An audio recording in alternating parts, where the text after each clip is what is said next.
Okay, go ahead, Molly. Good morning, everyone, and welcome back. I hope I enjoyed your breakouts yesterday and this morning, and had time to visit with the community college exhibitors. So we have another speaker today from UCSD, and it is my honor to get to introduce her. So I would now like to introduce Dr. Helen Griffith. She has over 20 years of experience as an educator and principal, specializing in leadership development, school transformation, and educational entrepreneurship. She earned her bachelor's degree in communications from UC San Diego and her master's in educational technology and doctorate in educational leadership from UCSD. Go Aztecs. She is currently the educational director of the Preuss School at UCSD that supports low-income first-generation students in pursuit of their careers. Until 2012, Dr. Griffith was the founding executive director and CEO of E3 Civic High School, a public charter and school located in the San Diego Central Public Library. And before that, she served as the dean of students at Crawford High School.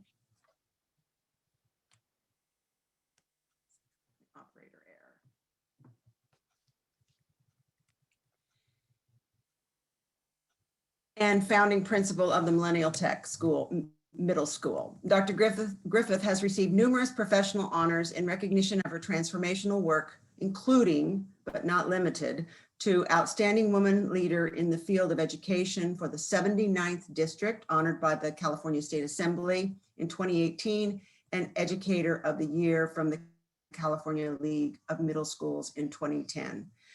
I could not address all of the things in her bio, so I encourage you to read that, since her work with the low-income first-generation college students overlaps with what we do and who we serve. So please join me in however you do that in giving a warm welcome to Dr. Helen Griffith. Good morning, and thank you, Molly, for that introduction. I appreciate your kind words, and it's so great to be here to share with our counselors, the backbone of our schools. I love the theme that you all have for the conference this morning, Counseling for Career Resilience. How timely is that right now in light of our current situation? We've been in a worldwide pandemic since the beginning of this year, and life has thrown us the biggest curveball ever. But that word in your theme, resilience, is defined as the capacity to recover quickly from difficulties, toughness. How appropriate is that word, resilience, as we approach our work today in this virtual world? After all, here we are in a counselor conference using an online platform as if it were our natural way of doing business. In times past, we'd be gathered together, making connections, brainstorming, collaborating, networking, sharing a meal or two, and yes, even sharing a most needed hug. And boy, do I need a hug today. Anybody out there need a hug? Why don't you just wave your hand like I could see you? Because I know I'm not alone.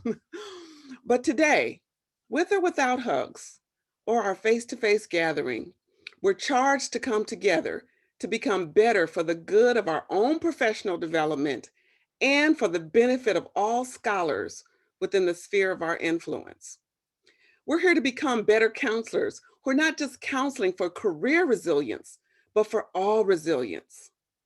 For in my entire educational career, I've had a passion for the underserved, the underrepresented, the voiceless, the misunderstood, those left behind, and those who need a hand up. And I'm sure, like each of you, we have a deep love and a deep commitment to meet the needs of every scholar, regardless of their economic background, their ethnicity, their religion, their gender identity, their sexuality, their race, creed, or color. Working with our scholars means we need to dig deeper, start earlier, and prepare wider. Therefore, the new runway for our work, I believe, is cradle to career. No longer do we just get to prepare scholars for college, get them admitted to college and graduated from college, but we need to make that final handoff to the world of work and beyond. And not just any job, but a place where our scholars can realize their passion, refine their passion, work their passion, and leave a lasting mark in the earth. Therefore, you, our beloved counselors, must be prepared to counsel for resilience, which applies at every level: elementary school, middle school, high school, post secondary, and beyond. You see, I believe resilience begins as early as infancy and grows from there. We teach our young ones to keep on trying, not to give up, to embrace the difficulties of learning to feed themselves, tying their little shoes, learning to read, write, and compute. And as they grow and develop, we teach them to navigate the difficulties of one day being judged by the color of their skin, or being misunderstood because they identify as lesbian or gay, or being left out because of one's gender or gender identity. We teach them to quickly recover when they are deemed as unintelligent because they speak with an accent because English is not their first language. But I assure you, for every setback, rejection, hardship, or disappointment, counselors must be poised to help our scholars step up, get tough, and recover quickly from the difficulties that we will surely face in life. Now, it's for this reason, we need a next generation of counselors to arise and take their place. Now, you've heard of the next generation of wireless networks. We started with 1G, and now Verizon just launched 5G. With that said, I'd like to propose to you today that we launch the 5G counselor, equipped with a new and improved set of skills, tools, abilities, and talents. One who is re energized, repurposed, and set ablaze in order to meet the constant, complex, and ever changing demands of this fulfilling work. Now, since I'm a teacher at heart, please allow me to outline the characteristics of the 5G counselor who is equipped to counsel for resilience. So, our first G is guidance. The 5G counselor is one who provides guidance that trains their scholars to use the missteps of the past as a bright light toward a successful future. Remember, we're talking about counseling for resilience and creating the capacity for one to quickly recover from difficulties and become tough. Especially during this present moment in time and beyond, counselor must provide the type of guidance that helps us see beyond the darkness to realize that there is always a bright side, that the glass is half full. We don't just have six eggs, we have a whole half dozen. The counselor's guidance must ultimately lead us to believe that problems are an opportunity for us to develop endless possibilities. Therefore, counselors, guide them right and guide them well. Now, the second G of the 5G is grit. The 5G counselor for resilience helps others develop that quality known as grit, which is needed to overcome barriers, sidestep obstacles, jump through endless hoops, and climb the many mountains that are placed throughout our life's journey. Now, grit is defined as the perseverance of effort combined with passion in order to reach a term or long term goal or an end state. So the 5G counselor therefore helps us understand that we cannot achieve resilience unless we develop grit. You see, these are the beautiful twins. We cannot keep going. We cannot keep persisting. We cannot persevere unless we have the capacity to recover from difficulties that we will surely face. In other words, the 5G counselor guides me, guides you, guides us to understand that grit and resilience work together in collaboration in order to get us to our goals and to our end state. Therefore, those two make a beautiful melody. Now, the third G of the 5G counselor is greatness. The true 5G counselor has the ability to bring out the greatness in their scholars. They have the ability to see in others what they don't see in themselves. I had an experience I'd like to share with you as a founding principal of one of the schools I've opened. I had the experience to hire a teacher in one of those schools. She was an outstanding educator. She loved the scholars. She was an expert in content and knowledge. She had empathy. She was culturally proficient. have the ability to work well with all types of learners. She was a mentor teacher, a true collaborator, a visionary, a consummate professional. We opened the school, we were moving along, just getting into a groove. Just when I thought everything was going well, she came and met with me to turn in her resignation at the end of the school year. Now, obviously, you can imagine I was a bit taken back as she explained to me her feelings of inadequacy and the inability to relate to her scholars. And therefore, she said she was leaving the school to become a tutor at one of the test prep organizations. Well, after a long conversation, I accepted her resignation and we respectfully parted. Well, after a few years, I moved to another position, and lo and behold, that teacher was on staff. And as a part of my new role in the first 90 days to begin building relationships, I held one on one meetings with every staff member. Well, when reuniting with this teacher, she explained after leaving my school, she had a chance to re examine her life and her priorities and decided to return to full time teaching. She went on to state that she finally came to see in herself the greatness that I saw in her, which was the ability to transform lives, empower scholars, and elevate their trajectory to unlimited heights. You see, the 5G counselor, when counseling for resilience, must be able to constantly lift up a mirror before the eyes of their scholars to reflect the greatness that lies within them. You must show them what they may not be able to see yet.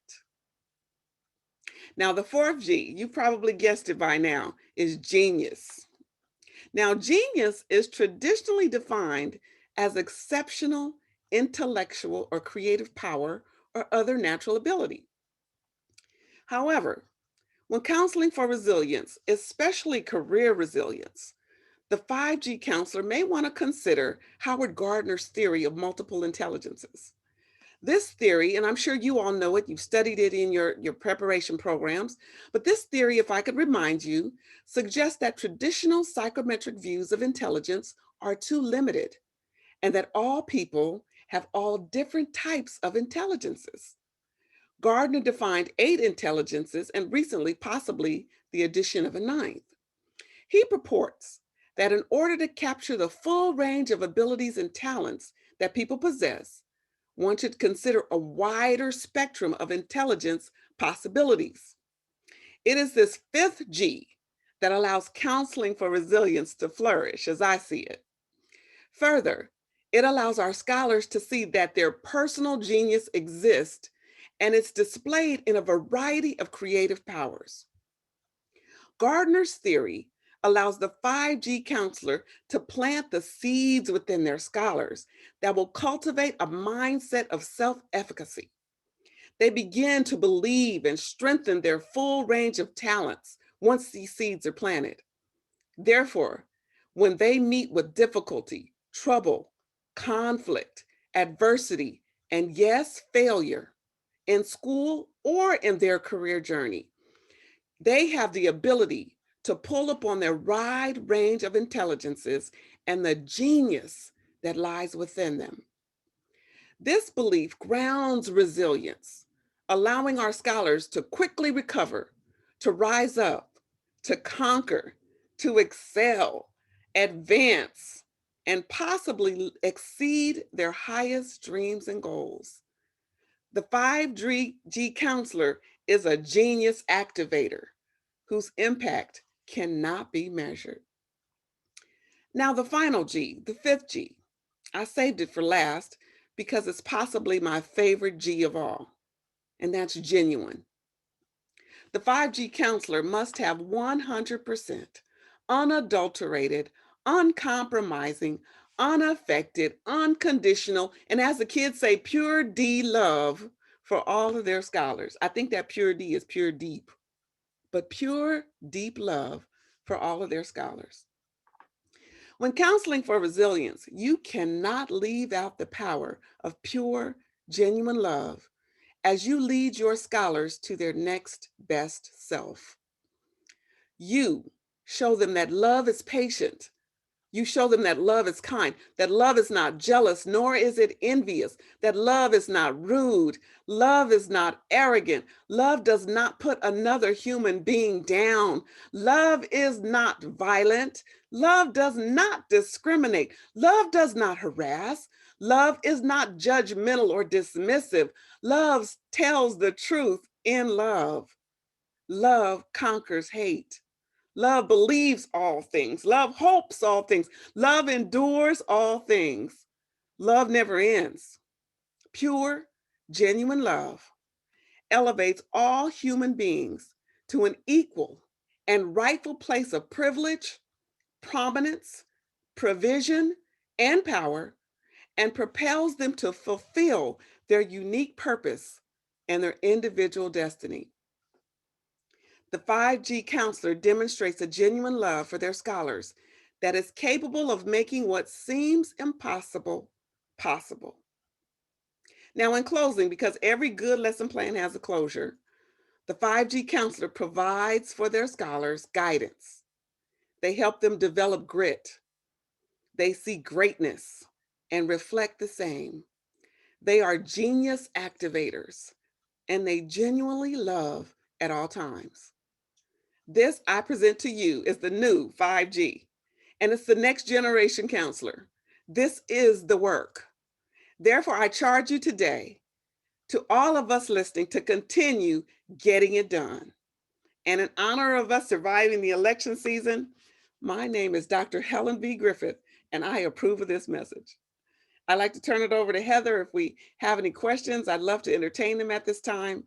And I hope that you have had an awesome conference preparing you to prepare our next generation for the work ahead of them, that they stand on our shoulders and do better than we've done. Thank you for having me today. Heather, I'll turn it over to you or Monica for questions. Thank you, Dr. Griffith. How inspiring. We have opened up the time for questions for Dr. Griffith. So please, looks like we have about 150 folks on the line. So thank you so much. Please send your questions through the Q&A or the chat via Zoom or Whova, whichever you prefer. And we'll kind of wait for those to come in. You're getting thank yous. Yes, yes, on the love and a 5G counselor. Amazing, doctor. You're getting lots of applause. So thank you. Keep them coming. Thank you so much for these inspiring words from Rachel. We'll let them kind of roll in. We'll sit tight for a minute if you don't mind.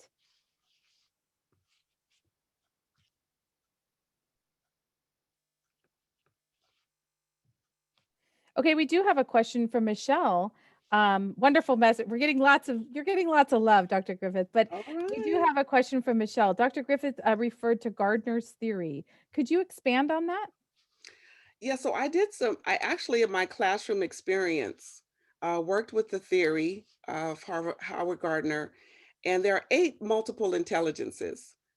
He purports that they're visual spatial, linguistic verbal, interpersonal, intrapersonal, logical mathematical, musical, bodily kinesthetic, and naturalistic. There's actually an assessment, it's a quick assessment that was at high school age appropriate, that I would give my scholars to show them where they had some of their strengths. And they would answer questions like, do you like to read and write for enjoyment? Are you good at puzzle making? Do you like to interpret pictures and graphs? Do you enjoy painting and drawing? Which would be a characteristic of a person who has a strong strength in visual spatial intelligence. And in that assessment, it also had some links to the types of careers that people who are strong in visual spatial would do well in, such as an architect, an artist, or an engineer. And so we would use this work throughout the semester, throughout the year, to number one, empower them that they're smart and they're strong in not just one thing, but many things. Because many people think genius is IQ and it's that one number. But it was to really empower them to understand who they were as learners. I especially loved when some of my scholars would understand why they like to get up and move, why they like to make beats on the desk. You know, you have that scholar, they're bodily kinesthetic learners. They like to move around. They're skilled at dancing and sports. They have excellent physical coordination. And there are different careers that those types of persons like to go into. But I really love the one where the scholars are very interpersonal, where they love to talk. because those are the teachers in the room. Those are the counselors in the room. And that you don't punish scholars, but you understand those are their strengths and abilities. They're the way they like to learn, the way they like to operate. And so you actually give them space and room to develop in those areas and not to be punitive in those areas and for them to embrace them. So I really encourage you to maybe get one of his books and read about the theory, because it's very empowering in my experience in terms of having used it in the classroom and also with adults as a leader. Thank you for asking. You're muted. Yeah, thank you, Dr. Griffith. There's a couple of other questions. The next one, I think it's tied into Partner's theory. You mentioned about the book. They're asking if the 5G plan will be posted on our event website. Do you have, maybe over email, you could send us the link to that book? I will. Okay, thank you. There's the third question is, how do our counselor training programs need to change to help prepare and train the next generation of 5G counselors? Well, number one, I think they need to include more of the mental health, the focus on mental health more so than socio emotional. I think they need to go to the next level in terms of understanding that our scholars are a whole person, spirit, mind, soul, and body, and that we have those conversations about how that affects learning and how that affects them in the classroom, how they bring a full story to the learning experience by what happens at home, by any trauma that has come at home. I think we need to look more in the counseling programs at some of the things that affect our scholars today in terms of trauma-informed care. I think our counseling programs, if they're not using restorative justice and restorative practices, need to have that included. It would be nice if we had a teaching college where people, even as early as elementary school, had an interest in teaching or counseling, and they could begin to learn and practice these principles before they even get to college.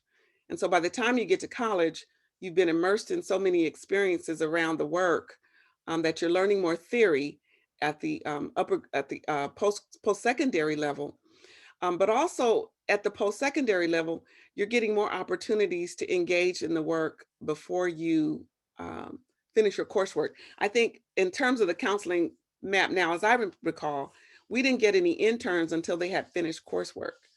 And then they came to do the field work long after the coursework was completed or after the coursework was completed. I think the field work should begin much earlier.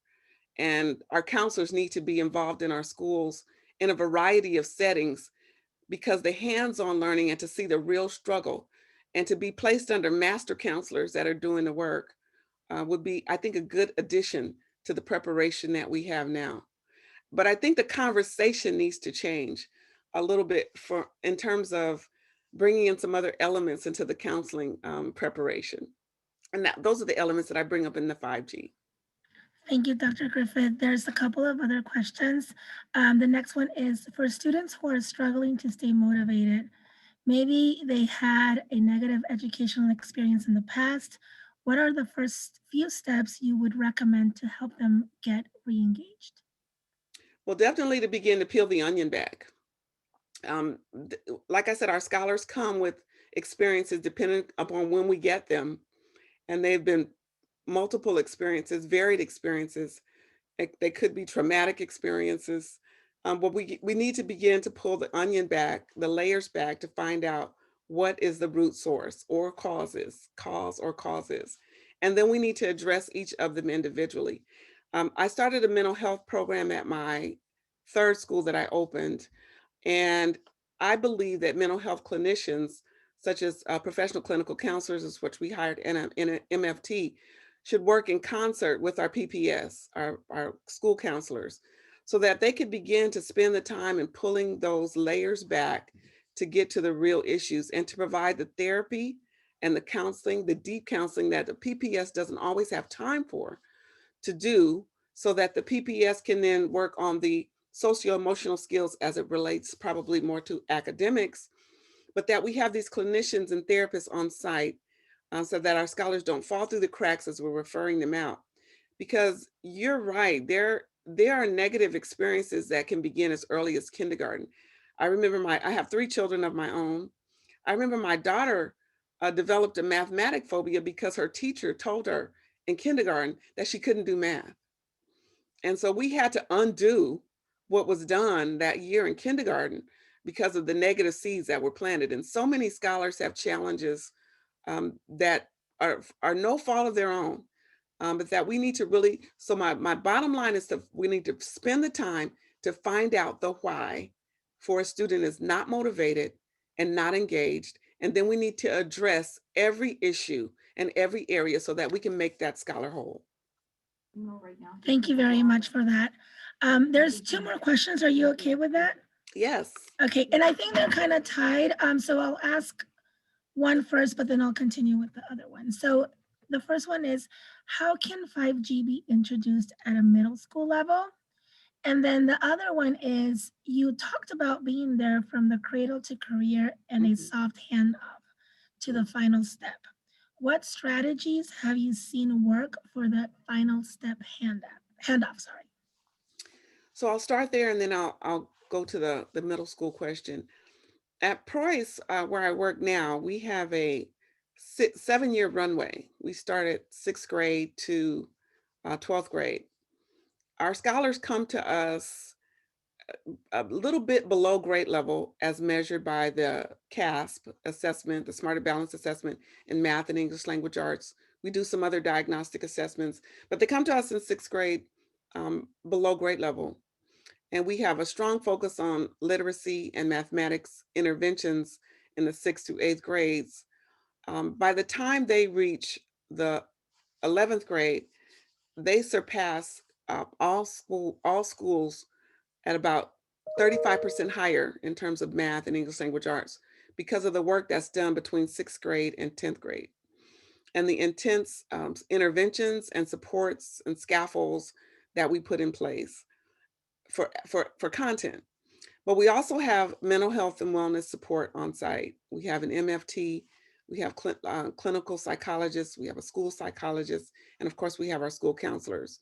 And we have interventions in place to address the socio-emotional, to address trauma, to address the things that they are faced with before they came to us and that they're faced now, especially with scholars, our scholars coming from south of 8, which is where I grew up, and low-income communities, predominantly in San Diego. And then we have a 7-year advisory program. That means they have one class that they stay together in a cohort with the same teacher for all 7 years. And for the most part, all of them stay with those 7 teachers because there's a lot of staff stability. And that advisory class is responsible for AVID strategies in the beginning, developing strong foundational skills in the middle school. But the seed is planted, number one, when they step on campus, that they will be going to college because they're on a college campus. But they do all of the work with parents as well, parent training and bringing the parents along, all of the work from knowing about college, being prepared academically to in the 12th grade, filling out the applications. There's actually a big ceremony that we do, all the financial aid information, doing the college essay, preparing for interviews, and all of the information that they need, college visits. Of course, they're spending time on the UC San Diego campus. And then we do that, we do a big ceremony for signing day, a big celebration there. And then of course, we give them a handoff, a package, which last year I was able to add a computer to the package with school supplies, a college starter kit, their first college shirt. And then we follow them up once they leave us. We need to do a better job at following up because we don't have a full-time person. But what we need to do in terms of that handoff is we need to intensify what happens when they leave us at 12th grade. Because like cradle to career, we think we've done our work if we've gotten them into college, but that's not where it ends. And so my vision is to bring in partnerships, and I've already been in discussion there with corporations that start internships at high school. For example, Qualcomm, we're in conversations with them now, where they'll provide internships, guest speakering, mentoring, and tutoring while these scholars are in high school. When they move to UC San Diego, for example, they'll do internships at Qualcomm, and we're still following them to make sure that they're having the success academically and helping them get their connections made. And then at the end of the college career, when they graduate, then they will have a 6-figure job that they walk into at Qualcomm, because Qualcomm has established a relationship with us and the scholars as early as 6th grade. We want to extend those partnerships to other organizations because we know not everyone is going to work at Qualcomm, even though they have a variety of positions from business to, of course, engineering and computer sciences, et cetera.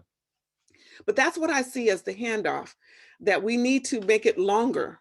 And in my perfect world, we would have a Preuss TK that would start us as early as as a 4-year-old, because we know that the data in San Diego says that our 4th grade scholars of color are already behind in math and English language arts by the time they enter 5th grade. So we need to start earlier. We need to close the gap, and we need to widen our reach so that we have not just when I graduate from college, what do I do now? And I'm still floundering, but that we have a place that they have been prepared to go to in terms of career. And when counselors are building in that resilience, when those successes, when those failures, when those setbacks happen, they can recover quickly and take another path because we've given them so many other skills. Now, high school, middle school. So I ran a middle school, and I'm of course running one now that's 6 through 12. And I don't see any difference. We actually use Howard Gardner's multiple intelligences at 6th through 8th grade. We had career exploration in 6th through 8th grade. We also use Teal's inventory of multiple intelligences out of UCLA, which are the pandas, that you actually look at a picture, which determines your multiple intelligences. It's not as read heavy as the other assessment that Gardner uses. So you just pare it down for 6th through 8th grade, but you begin to plant the seeds of grit, perseverance, and begin giving them the tools that they need as early as, like I said, it really begins at infancy. When you have your toddler that's trying to tie their shoes, you're praising them, you're telling them, let's try it again, let's do it over. You're clapping. That really rolls down into, I have grandchildren, that's why I'm really kind of keen on these latest techniques of infancy. But it starts as early as the baby comes out of the womb. Even in nursing, you're encouraging the baby, latch on, honey, you got this, let's do. And I believe all of that matters. All of that matters. So plant those seeds, they're going to grow. Thank you, Dr. Griffith. Are you okay with another question? One Yes. more? Okay. Mhm. First, I'll read a comment from Sandy Gonzalez. She says, thank you for the great work you're doing, Dr. Helen. As a former social worker who worked in the City Heights area, I had students attending your school. I could see scholars thriving and parents taking pride in the education their children are getting. Happy face. Yay. Breaking cycles, exclamation point. I'm originally from Southeast San Diego, and great Yay. education, great educators, great counselors make the difference. Education can be a protective factor. So Yay. thank you to Sandy for that. And I Thank you, guess the Sandy. last question is, what does genuine love look like in your practice? I'm so glad you asked. Well, that was someone from the audience. I'm so glad they asked. Yes. Molly, it looks like. No, is Well, that her name, I think Molly? they're coming from the event platform. Molly is helping us Oh, coordinate the questions. got it, got it. Okay, so glad they asked. Um, in my practice, I actually tell my staff I love them. I tell scholars I love you. And love is action, right? Number one, love is a choice, right? We get to choose who we love, and it's a choice. And I choose to love people that I don't even know. I call it level 1 love, right? And love has levels, right? It gets deeper as you spend time together. And so I tell them I make a choice to love you. And so I actually use the word. I know it's like a 4-letter word, but it's the one to use. And I think we should use it more often and not be afraid of it. I think love is genuine in practice when you treat scholars fairly, when you listen to them, and adults as well, when you listen to them and you let them know you're listening. And then you respond to what they've said by taking action. And then you come back and tell them, you know, I did this based on what you said because I heard you. And I understand you have a voice. Love in practice is validation. Love in practice is keeping your word. Love in practice is being honest. Love in practice is being transparent. Love in practice creates policies and procedures that always have the best interests of the scholars. Love in practice shows them in a tangible way that I am here for you. And love also says, I made a mistake to a child. Please forgive me. I'm sorry if what I said offended you. Love in practice does mediation. So, there's the flag we fly now called restorative justice, but we've been doing that work before the book came out. When there was an issue in my class with two kids or with me and a student, we sat down and we had to make it right. We didn't move on like it didn't happen. We had to make apologies, whether it was an apology from me or from the scholar, to let them know that we are equal human beings that deserve to be respected and loved. At the end of the day, I would tell, when I moved to the dean role and I did a lot of mediation, I would never put scholars back into the classroom until we settled the issue. They meant I had to talk to them one by one. Boy, was it tiring work. What's the problem? What happened? Why did it happen? And you just let them talk. Then you bring in the other one separately, and then you get the story. And then they leave with the understanding of, we're going to come back together and we're going to work it out. And you set the ground rules by how we're going to talk. And at the end of the day, I'm not asking you to be in love, but I am asking you to be respectful. And at the highest aim, I would appreciate that you love each other, because we should love all human beings. But at the end of the day, we're going to leave here respectful. You bring the scholars back, you mediate the issue. That's what genuine love looks like. And then if it happened in the classroom, you take them back to the classroom and you bring the classroom together and you settle it with the entire classroom, because they heard the offense as well. When it happens with a teacher and a scholar, as a dean, I would always bring the teacher and the scholar together. First, I had to meet with the student alone, and they had to tell me everything that went on with the teacher. And you have to listen, and you have to kind of help them work through that and understand, well, maybe things could have been done differently by you, and give them the empowerment to say, if it happens again, these are some different tools. Then you bring the teacher in alone and you say, okay, we got to get little Timmy on our team.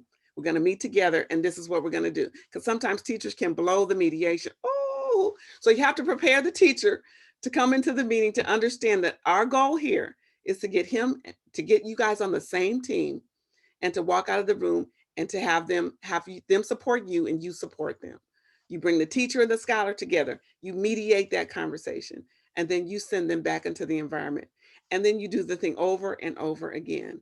But that's what genuine love looks like. Love takes time. Love spends time. Love is patient, it's kind, and it's all those things that I shared with you that we have to do in practice. And it takes work. And sometimes we don't get it right, because guess what? We're not perfect. We're all a work in progress. But love says, I'm sorry. Forgive me. Would you give me another chance? I want to get it right next time. Thank you so much. Someone, Jocelyn Hill, said, love it, love in practice. Yes. Yes. Yes. And the person who asked the other question was Robert Corona, one of our K-12 pathway coordinators. Awesome. Yes. Any other questions, Molly, on the HUVA? We'll give it a couple of seconds, Dr. Helen. Nope. Thank you so much on behalf of all of us at the Regional Consortium for the San Diego and Imperial Community Colleges. Thank you, Dr. Helen. We loved this. This could have not ended more perfectly, to be honest. Awesome. Well, I hope you're all inspired, energized, because where we are right now is a tough place. But you are holding up such a bright light for our scholars as counselors, and we couldn't love and appreciate you more. Yes, thank you. So before we end the conference, again, a lot of you guys know my name. Now you see the face to the name. My name is Monica Rosas. With Heather, we're part of the San Diego and Imperial Community Colleges Regional Consortium. We handle K-14 events for educators, counselors, and whatnot. And we also do some work-based learning for the districts in both counties. We wanted to just remind you guys and encourage you to follow us on our social media accounts. We want to thank you all for being here, and we also wanted to share our two websites. These are awesome for counselors. So myworkforceconnection.org is where you guys can find all of the resources that we are posting on this event platform. And then careered.org, that's a great site for when you're doing the one-on-one counseling with students and parents. So it has information about all of the priority sectors and where career education programs are found for in every one of the 10 colleges.